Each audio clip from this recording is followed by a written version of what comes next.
The message arrived on a Tuesday evening. I was sitting at my kitchen table, looking at the wedding plans I had spent almost a year organizing. The venue was booked.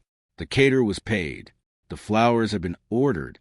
The invitations had already gone out. And most importantly, I had done everything because I wanted my stepdaughter, Emily, to have the wedding she had always dreamed about. I never expected a single text message to destroy all of it. My phone buzzed. I picked it up and saw Emily's name. I smiled before opening it. Then I read the message. Please don't come to my wedding. My fiancé and I only want immediate family there. My wife. I stopped reading for a second. She had meant to say her future husband and his family. But the meaning was clear. I wasn't wanted. Not after everything I had done for her. I had been there when she graduated. I had helped pay for college. I had stayed up all night when she was sick. When her biological father disappeared from her life, I was the one who stayed. I never asked her to call me Dad. I never demanded anything. I simply loved her.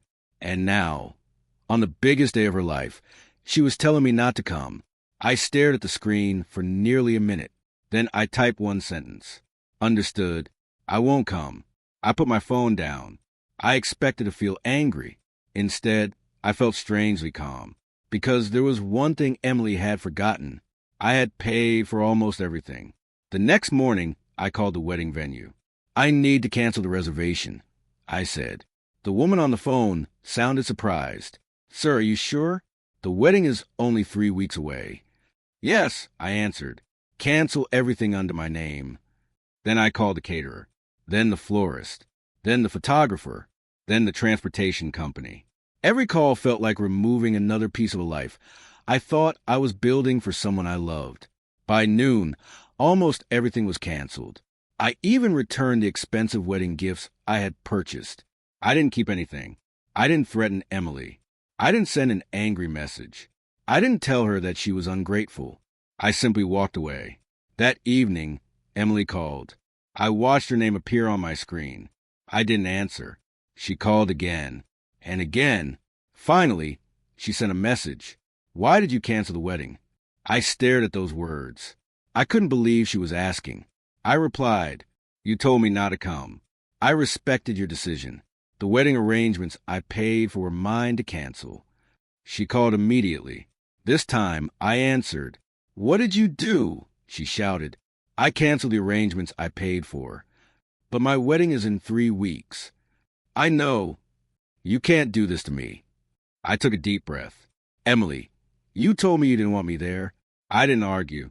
I didn't make a scene. I simply removed myself from something where I was clearly unwanted. There was silence. Then she said something that hurt more than anything else. You were never my real father anyway. I closed my eyes. For 20 years, I had treated her like my own daughter. And in one sentence, she erased all of it.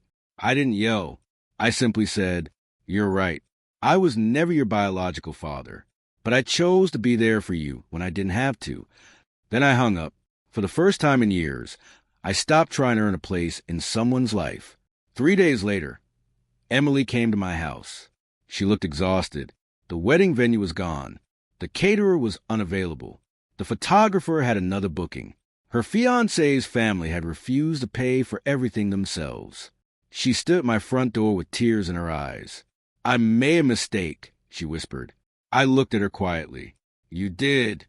I was angry. My fiancé's mother said you would make the wedding about yourself. And you believed her. Emily nodded. I thought if you weren't there, everything would be easier. I stepped aside and let her enter. But I didn't hug her. Not yet. She sat at the kitchen table, the same table where I had read her message days earlier. I don't want you to disappear from my life, she said. I looked at her. I never wanted to disappear, Emily. I wanted to be respected. She started crying, and for the first time, she understood that love doesn't mean accepting humiliation. I told her I couldn't magically forget what she had said, but I also told her that if she truly wanted me in her life, she would have to show me, not with words, but with actions. She nodded. The wedding eventually happened months later. It was smaller, simpler, and this time, Emily personally handed me an invitation. On the front, she had written. To the man who chose me, even when he didn't have to, I went to that wedding. Not because I had paid for it, not because I was obligated, but because finally she had invited me because she wanted me there. And that meant more than any expensive venue ever could. Sometimes, walking away is about revenge.